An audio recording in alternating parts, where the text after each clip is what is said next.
Un papa qui n'est jamais là, même si vous êtes toujours vivant, vous équivalez à un papa qui est mort. Parce que vous n'avez pas le temps de transmettre à votre enfant les valeurs qu'il doit recevoir. Vous allez le lui transmettre à un âge où il n'est pas réceptif. Parfois, votre enfant est déjà pubère et il y a des choses qui sont déjà entrées en lui. Sa personnalité a déjà commencé à se construire. Où étiez-vous, bien-aimés dans le Seigneur? Les gens seront surpris de voir que le fruit est tombé loin de l'arbre. Ils seront surpris de voir que votre enfant n'a pas les mêmes qualités que vous. Et vous mettrez ça sur le compte de votre femme. Vous avez échoué, vous êtes un père démissionnaire. Vous êtes un père irresponsable. Vous n'avez pas été là pour aider votre enfant à grandir. Un père qui est tout le temps absent de la maison, quel genre d'enfant il va former? Si tu es tout le temps parti, qu'est-ce que tu vas montrer à ton enfant? Vous direz, vous lui avez payé des études, vous lui avez payé des jouets. Votre enfant n'a pas besoin de ça. Ce ne sont pas les jouets qui feront ce qui votre enfant deviendra. Et les études seules ne suffisent pas. Il y a des gens qui sont, vous avez déjà entendu parler des savants fous, des gens qui sont très intelligents, mais qui détruisent. Vous voyez? Donc l'éducation, sans la conscience et sans la morale, est un danger. Et c'est vous, le premier acteur de la morale et de l'éducation de vos enfants. Votre femme est un complément, c'est votre aide. Mais vous, vous êtes le repère. Ce que vos enfants feront dépendra de ce qu'ils verront de vous. Et s'ils ont la grâce de connaître le Seigneur, si vous avez échoué, le Seigneur inspirera vos enfants, ils deviendront des personnes meilleures.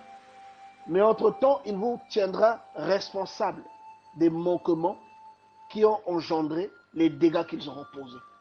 Vous voyez? Donc c'est très, très important de comprendre que vous devez prendre soin des vôtres. Tu vois, 1 Timothée 5, verset 8. Si quelqu'un n'a pas soin des siens, et principalement de ceux de sa famille, il a renié la foi.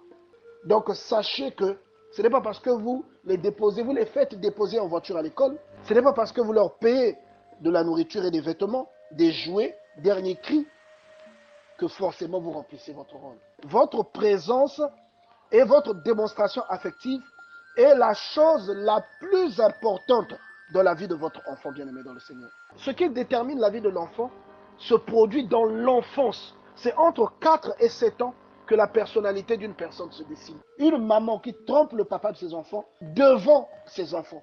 Vos enfants sont au courant que vous avez des liaisons à l'extérieur. Quel genre de mentalité vous allez bâtir dans la vie de vos enfants? La psychologie d'un enfant est très fragile. Vos enfants n'ont pas seulement besoin de votre argent. Vous voyez? Mais ils ont besoin de votre présence. Tout à l'heure, j'étais en train de parler des hommes qui sont tout le temps absents de leur maison. Et il y a des choses qui se déterminent au travers des actions devant lesquelles vous confrontez votre enfant. C'est un enfant parfois qui va se faire taper par ses camarades à l'école parce qu'il voit comment vous tapez sa maman. Lorsque vous avez dans votre vie un homme qui est violent, quand vous allez fouiller dans son passé, vous allez découvrir des choses qui justifieront souvent pourquoi cet homme est violent. Soit ils étaient régulièrement battus par leur père, soit ils étaient régulièrement battus par leur mère. Il y a toujours quelque chose comme ça. Et ces enfants, même à l'école, c'est des enfants qui manifestent un comportement parfois où ils se referment sur eux-mêmes.